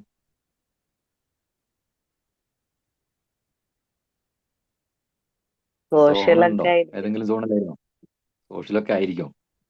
ഓക്കെ, വേറെ ആരെങ്കിലും ഉത്തരം പറയുന്നുണ്ടോ? ഗ്ലോബൽ സോണിലായിരുന്നു. ഇതാ മിസ് പറയുന്നു. യെസ്, ഗ്ലോബൽ പേഴ്സണൽ സോണിലെത്തിയിരുന്നു. അബ്ദുള്ള സാറാണ്. ഓക്കെ, പിന്നെ മറ്റൊരു കാര്യമുണ്ട്, പുറത്തുനിന്ന് ഒരാൾ കസേരയിലേക്ക് കയറുമ്പോൾ കുറേയധികം ഒന്നിലധികം കസേര ഒഴിവാകുന്ന അനുഭവവും ഉണ്ട്. സാറ പറഞ്ഞ 4-5ലേക്ക് ഒരാൾ കയറുമ്പോൾ ചിലപ്പോ 4 കസേരയിലും ആളടിച്ച് പോകുന്ന അവസ്ഥയും വരാറുണ്ട്. വരുന്നയാളുടെ ക്വാളിറ്റി അല്ലെങ്കിൽ അവരുമായിട്ടുള്ള റിലേഷൻ. അതെ, ആ വരുന്ന ആളുടെ ഒരു ആറ്റിറ്റ്യൂഡൊക്കെ വെച്ച് നോക്കുമ്പോൾ ബാക്കി എല്ലാ ബന്ധങ്ങളും ഒരുപക്ഷെ കട്ടായി പോകും. ബന്ധങ്ങൾ തിരഞ്ഞെടുക്കൽ വളരെ ഇമ്പോർട്ടന്റ് ആണ് അബ്ദുള്ള സാർ നമ്മൾ സൂചിപ്പിക്കുന്നത്. ഇപ്പൊ ഞാനൊരു കൗതുകത്തിന് വേണ്ടി അങ്ങനെ ചോദിച്ചാണ്. ഇപ്പൊ ഗ്ലോബൽ സോണിൽ ഇന്നലെ പോസ്റ്റർ കണ്ടപ്പോ സാറ് ഗ്ലോബൽ സോണിലായിരുന്നു, തുടങ്ങിയപ്പോ സോഷ്യൽ സോണിലേക്ക് വന്നു. ഇപ്പോ അങ്ങകത്തെ ഇന്റിമേറ്റ് സോണിലേക്ക് വന്നതുപോലെ തോന്നുന്നുണ്ട്. Okay, thank U. പിന്നെ ഇന്റിമേറ്റ് സോണിലേക്ക് എന്തായാലും എന്നല്ല ആരെ അങ്ങനെ പെട്ടെന്ന് കടത്തി വിടണ്ട. ഇന്റിമേറ്റ് സോണിലേക്ക് ഒരു പിന്നെ പേഴ്സണൽ സോണിലേക്ക് എത്തുമ്പോ അവിടെ നിർത്തിക്കോ. എന്തോ ഇപ്പൊ ഫ്രണ്ട്ഷിപ്പ് സോണിലാണെന്ന് പറയാ. ഓക്കെ, ഫ്രണ്ട്ഷിപ്പ് സോണിലേക്ക് എത്തി. അപ്പൊ ഞാൻ ഈ 24 മിനിറ്റായി ഞാൻ സംസാരിക്കാൻ തുടങ്ങിയിട്ട്. ആ 24 മിനിറ്റ് കൊണ്ട് നമ്മളുടെ ഇടയിൽ എന്തോ ഒരു കണക്ഷൻ ഉണ്ടായിട്ടുണ്ട്. അതുകൊണ്ടാണ് ഗ്ലോബൽ സോണിൽ പിടിച്ച എന്റെ കസേര നിങ്ങൾ മെല്ലെ മെല്ലെ, ഞാൻ ചെറിയ ശ്രമം നടത്തുന്നുണ്ട് കേട്ടോ. ഞാൻ എന്റെ കസേര കൊണ്ട് വന്നിട്ട് നിങ്ങളുടെ ഗ്ലോബൽ സോണിന്റെ ഈ പിന്നെ വാളിൽ വന്നിട്ട് ഇടിക്കുന്നുണ്ട് എന്നെ പിന്നെ സോഷ്യൽ സോണിലേക്ക് ആക്കി കിട്ടാൻ. സോഷ്യൽ സോണിലേക്ക് ഞാൻ വീണ്ടും ഒന്ന് ഹിറ്റ് ചെയ്യും എന്നെ പേഴ്സണൽ സോണിലേക്ക് ആക്കാൻ വേണ്ടിയിട്ട്. അപ്പൊ അതുകൊണ്ട് അങ്ങനെ രണ്ട് സ്ഥലത്തുനിന്നും അങ്ങനത്തെ ഒരു പിന്നെ നിങ്ങൾ അക്സെപ്റ്റ് ചെയ്യാൻ തയ്യാറാണ്, ഞാൻ അങ്ങോട്ട് കയറി വരാൻ തയ്യാറായതുകൊണ്ടാണ് നമുക്ക് കുറച്ചും കൂടെ അടുപ്പുള്ള ഒരു ബന്ധമായിട്ടുള്ളത്. നമ്മുടെ ഈ സമയം ഇവിടെ അവസാനിക്കുന്നു. വളരെ നല്ല ചർച്ചയോടുകൂടി നമ്മളെ ദിവസങ്ങൾ 250 ദിവസങ്ങൾ കൊണ്ടുപോയ ടീമിന് ഒരിക്കൽ കൂടെ അഭിനന്ദനങ്ങൾ. ഇന്ന് എൻ്റെ ഈ ശബ്ദം ശ്രവിച്ച എല്ലാ ആളുകൾക്കും, കൂടെ നിന്ന വെറും ഒരു വീഡിയോ കാണലിനപ്പുറം കൂടെ നിന്ന് സഹകരിച്ച എല്ലാ ആളുകൾക്കും ഒരിക്കൽ കൂടെ നന്ദി. ഇനിയും ഇങ്ങനത്തെ ഒരുപാട് അവസരങ്ങൾ, ഒരുപാട് ദിവസങ്ങൾ ഒരുമിച്ച് ചേരാൻ നമുക്ക് കഴിയട്ടെ. Thank you very much. ആ പുസ്തകത്തിൽ മലയാളത്തിലില്ല. മലയാളത്തിൽ ആ പുസ്തകം ഉണ്ട്. നിങ്ങൾ മലയാളത്തിലില്ല. മരിക്കുമ്പോൾ ആരാണ് കരയുക, അത് തന്നെയാണ് എന്റെ ഹെഡിങ്. ആരാണ് രചയിത? അതിന്റെ ഇത് പരിഭാഷ റോബിൻ ശർമ്മയാണ്. അദ്ദേഹം നേരിട്ട് എഴുതിയ പുസ്തകമാണ്. പേരൊന്നും കൂടി പറയൂ സർ. Who will പുസ്തകത്തിന്റെ cry പേര് when you die? ടൈറ്റിലല്ല, ഓദറിന്റെ പേര്. നമുക്കത് റോബിൻ ശർമ്മ. സാർ നമുക്ക് ഗ്രൂപ്പില് സംസാരിക്കാം. Okay. Officially vote of thanks പറയുന്നതിന് മുമ്പ് ഇന്നത്തെ ദിവസത്തിന്റെ പ്രത്യേകത വെച്ചിട്ടും ആ സന്തോഷത്തിലും പ്രോഗ്രാം ഡയറക്ടർ ന്യൂസിയ മാം നമ്മോട് രണ്ടു വാക്ക് സംസാരിക്കുന്നുണ്ട്. So ma'am please. Okay, good morning. വളരെയധികം സന്തോഷത്തിലും ചാരിതാർത്ഥ്യത്തോടു കൂടിയുമാണ് നിങ്ങളുടെ മുന്നിലേക്ക് ഇന്ന് ഈ 250ാമത്തെ ദിവസത്തിൽ ഞാൻ വരുന്നത്. ഡെയിലി വിഷൻ എന്ന് പറയുന്ന ഡിവിഷൻ പ്രോഗ്രാമിന്റെ ഒരു ആശയം എൻ്റെ മനസ്സിൽ തോന്നിയതും എൻ്റെ കൂടെ 11 പേർ അണിനിരക്കുകയും ചെയ്തപ്പോഴാണ് ഈ 250 പുലരികൾ നിങ്ങൾക്ക് മുന്നിൽ വളരെ ഭംഗിയായിട്ട് മുന്നോട്ട് കൊണ്ടുപോയിക്കൊണ്ടിരിക്കുന്നത്. ഈ 250ാമത്തെ ദിവസത്തിൽ തുടക്കം മുതൽ ഡോക്ടർ അഷ്റഫ് സർ, നമ്മുടെ സിജിയുടെ ജനറൽ സെക്രട്ടറി ZA അഷ്റഫ് സാറാണ് ആദ്യ ദിവസം തന്നെ ഈ ഒരു പ്രോഗ്രാം ഉദ്ഘാടനം ചെയ്തതും നമ്മോട് സംസാരിച്ചതും. തുടർന്ന് 249 ഫാക്കൽറ്റീസ് 249 ടോപ്പിക്കുമായിട്ടാണ് നിങ്ങളുടെ മുന്നിലേക്ക് വന്നിരിക്കുന്നത്. ഓരോ ദിവസവും മനോഹരമായ വിഷയങ്ങളും ഓരോ ദിവസവും നമ്മുടെ ജീവിതത്തെ മാറ്റിമറിക്കുന്ന, സന്തോഷം നൽകുന്ന, സമാധാനം നൽകാനുള്ള ടിപ്സുകൾ തരുന്ന ഈ ഒരു ഉദ്യമത്തെ വളരെയധികം മുന്നോട്ട് കൊണ്ടുപോകുന്ന എൻ്റെ പ്രിയ സുഹൃത്തുക്കൾ എന്ന് പറഞ്ഞാൽ അത് മതിയാവില്ല. എൻ്റെ കൂടപ്പിറപ്പുകളായ എൻ്റെ കൂടെ നിൽക്കുന്ന 11 പേരെയും ഞാൻ വളരെയധികം കൃതാർത്ഥതയോടെ ഓർക്കുകയാണ് ഈ ഒരു നിമിഷം. അതുപോലെ തന്നെ ഈ ഫാക്കൽറ്റികളെ എല്ലാവരെയും തന്നെ ഈ ഒരു പ്രോഗ്രാമിന്റെ പേരിൽ അഭിനന്ദിക്കുന്നു. കൂടാതെ ഈ 250 ദിവസവും ഒരു ദിവസം പോലും ഒരു പോസ്റ്റർ വായിക്കി കഴിഞ്ഞാൽ ചോദിക്കും, അല്ല മാഡം നാളെ ക്ലാസ് ഇല്ലേ എന്ന് പറഞ്ഞ് ചോദിക്കുന്ന, അതുപോലെ തന്നെ ഓരോ ദിവസവും പല തിരക്കുകളും മാറ്റിവെച്ച് ഡിവിഷനിലേക്ക് ഓടിയെത്തുന്ന, ഇതൊരു ദിനചര്യയാക്കി മാറ്റിയ, ക്ലാസ്സുകളിൽ സജീവമായിട്ട് ഇടപെടുന്ന, അതിനുശേഷം ഫീഡ്ബാക്ക് ഇടാൻ മത്സരിക്കുന്ന, ഗഹനമായ എന്താ പറയാ, നല്ല കാമ്പുള്ള, വളരെ നോളജ് തരുന്ന ഫീഡ്ബാക്കുകൾ എഴുതുന്ന നിങ്ങൾ ഓരോരുത്തരുമാണ് ഈ പ്രോഗ്രാമിന്റെ നട്ടെല്ല് എന്ന് പറയുന്നത്. അതുകൊണ്ട് തന്നെ നിങ്ങളെ ഓരോരുത്തരെയും പേരെടുത്ത് പറയാൻ നമുക്ക് സാധിക്കില്ല, കാരണം ഒരുപാട് ആളുകളുണ്ട്. 1000-ലധികം ആളുകൾ നമ്മളുടെ ഗ്രൂപ്പിലുണ്ട്. 150, 160ഓളം ആളുകൾ, ഇന്ന് 168ഓളം ആളുകൾ ഈ പ്രോഗ്രാമിൽ പങ്കെടുത്തിട്ടുണ്ട്. അപ്പോൾ ഓരോ ആളുകളെയും പേരെടുത്ത് പറയാന്ന് പറയുന്നത് നമുക്ക് ബുദ്ധിമുട്ടായിട്ടുള്ള കാര്യമാണ്. അതുകൊണ്ട് നിങ്ങളെ ഓരോരുത്തരെയും ഹൃദയത്തിന്റെ ഭാഷയിൽ ഡി വിഷന്റെ പേരിൽ തന്നെ നിങ്ങളെ എല്ലാവരെയും അഭിനന്ദിക്കുന്നു. കൂടാതെ ഇനിയും തുടർന്ന് 1001 ദിവസങ്ങളാണ് എൻ്റെ ഉള്ളിലുള്ള ഒരു ആശയം എന്ന് പറയുന്നത്. 1001 പുലരികളാണ്. ഈ 1001 പുലരികളിലേക്ക് നിങ്ങളെ ഓരോരുത്തരെയും ഹൃദയപൂർവ്വം ക്ഷണിക്കുകയാണ്. അതുപോലെ തന്നെ ഇനിയും തുടർന്നും നിങ്ങളുടെ എല്ലാവരുടെയും സഹകരണങ്ങൾ ഉണ്ടാവണമെന്നും, അതുപോലെ തന്നെ എൻ്റെ കൂടെയുള്ള എല്ലാ ആളുകളെയും നിങ്ങൾക്ക് പരിചയം ഉണ്ടാവും, കാരണം അവരെല്ലാ ദിവസവും നന്ദിയും സ്വാഗതവും വളരെ ഗംഭീരമായി പറഞ്ഞ് ഈ പ്രോഗ്രാമിനെ ലൈവാക്കി നിലനിർത്തി ഇത്രയും മനോഹരമാക്കുന്ന അവരെ നിങ്ങൾക്ക് പരിചയം ഉണ്ടാവും. മിക്കവാറും പരിചയമില്ലാത്തത് തന്നെയായിരിക്കും. ഓക്കെ, എനിവേ ഈ ഒരു പ്രോഗ്രാമിനെ നെഞ്ചിലേറ്റിയ നിങ്ങൾക്ക് ഓരോരുത്തർക്കും ഈ ഡിവിഷന്റെ പേരിൽ കൃതജ്ഞത അറിയിക്കുന്നു. തുടർന്ന് നമുക്ക് കാണാം. നാളെ മറ്റൊരു ഫാക്കൽറ്റിയുമായി പുതിയൊരു സബ്ജക്റ്റുമായിട്ട് കാണാം. Okay, thank you so much. Femina ma'am wind up ചെയ്തോളൂ. Okay, good morning. ബന്ധങ്ങൾ എന്ന് പറഞ്ഞാൽ വെറുമൊരു വാക്കല്ല, അത് ഹൃദയങ്ങൾ തമ്മിലുള്ള പാലമാണ്. പ്രിയപ്പെട്ടവരെ, മഹാകവി കാളിദാസൻ കുറിച്ച പ്രശസ്തമായൊരു ശ്ലോകമുണ്ട്. വാകൃതാവിവ സംപൃക്തൗ വാകർത്ത പ്രതിപത്തയെ ജഗത പിതരൗ വന്ദേ പാർവതി പരമേശ്വരവും. വാക്കും അർത്ഥവും പോലെ വേർപിരിക്കാനാവാത്ത വിധം ചേർന്ന് കിടക്കുന്നതാണ് ഈ പ്രപഞ്ചത്തിലെ ബന്ധങ്ങൾ എന്നാണ് ഇതിന്റെ പൊരുൾ.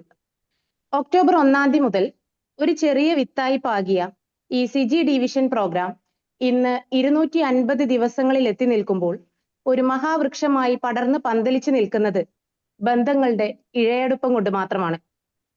ബന്ധങ്ങളുടെ ആഴവും പരപ്പും മനോഹരമായി തുറന്നിട്ടതിന് സ്നേഹം സർ. പരസ്പര ബന്ധങ്ങളുടെ മൂല്യം പറഞ്ഞു തന്ന ജീവന കലയായിരുന്നു ഇന്നത്തെ സംസാരം. ഒരു ശില്പിയുടെ കരുതലോടെ, അതേസമയം ഒരു ചിത്രകാരന്റെ ഭാവനയോടെയാണ് നിങ്ങൾ ഈ വിഷയം കൈകാര്യം ചെയ്തത്. സംസാരത്തിനപ്പുറം മനുഷ്യ നന്മയുടെയും പരസ്പര ധാരണയുടെയും പുതിയൊരു ആകാശം നമുക്ക് കാട്ടിത്തരാൻ നിങ്ങൾക്ക് കഴിഞ്ഞു. ഹൃദയത്തോട് ഹൃദയം ചേർത്ത് പിടിക്കുമ്പോഴാണ് റിലേഷൻഷിപ്പുകൾ അർത്ഥപൂർണമാകുന്നത് എന്ന് വളരെ ലളിതമായി എന്നാൽ ആഴത്തിൽ നമ്മെ ബോധ്യപ്പെടുത്തി. വാക്കുകളുടെ മാസ്മരികത കൊണ്ടും അനുഭവങ്ങളുടെ നേർക്കാഴ്ചകൾ കൊണ്ടും നമ്മുടെ മനസ്സിൽ പുതിയൊരു വെളിച്ചം നിറക്കാൻ താങ്കൾക്ക് സാധിച്ചു. അറിവിന്റെ വെളിച്ചം കൊണ്ട് നമ്മുടെ ചിന്തകൾക്കും ജീവിതങ്ങൾക്കും പുതിയ നിറങ്ങൾ ചാർത്താൻ ശ്രമിച്ചതിന് പ്രിയപ്പെട്ട സാജിദ് സാറിന് ഡിവിഷൻ പ്രോഗ്രാമിന്റെ പേരിൽ വാക്കുകൾക്ക് അതീതമായ നന്ദി അറിയിക്കട്ടെ. വഴിവിളക്കുകളായി ഇത്രയും ദിവസങ്ങൾ നമ്മെ നയിച്ച എല്ലാ മുഖ്യാതിഥികളെയും ഈ നിമിഷം നന്ദിയോടെ സ്മരിക്കുന്നു. ഒരു നല്ല വക്താവിനേക്കാൾ പ്രധാനം നല്ല ശ്രോതാവാണ്. ഇന്നുവരെ മുടങ്ങാതെ ഈ ഡെയിലി ഓൺലൈൻ സെഷന്റെ ഭാഗമാവുകയും ഇതിനെ ഒരു വൻ വിജയമാക്കി മാറ്റുകയും ചെയ്ത നിങ്ങളാണ് ഈ കൂട്ടായ്മയുടെ യഥാർത്ഥ കരുത്ത്. നിങ്ങളുടെ ഈ വലിയ മനസ്സിനും പങ്കാളിത്തത്തിനും ഹൃദയത്തിന്റെ ഭാഷയിൽ നന്ദി രേഖപ്പെടുത്തുന്നു. കൂടിച്ചേരലുകൾ ഒരു തുടക്കമാണ്, ഒരുമിച്ച് മുന്നേറുന്നത് പുരോഗതിയും. ഈ 250 ദിവസത്തെ ഒരുമിച്ചുള്ള യാത്ര നമ്മെ കൂടുതൽ നല്ല മനുഷ്യരാക്കി മാറ്റി എന്ന ഉറച്ച വിശ്വസിച്ചുകൊണ്ട് തന്നെ സാജിദ് സാറിനും പ്രിയപ്പെട്ട സദസ്സിനും ഒരിക്കൽ കൂടി നന്ദി അറിയിക്കുന്നു. Thank you all. Thank you, ma'am. Thank you, sir. Thank Thank you. you.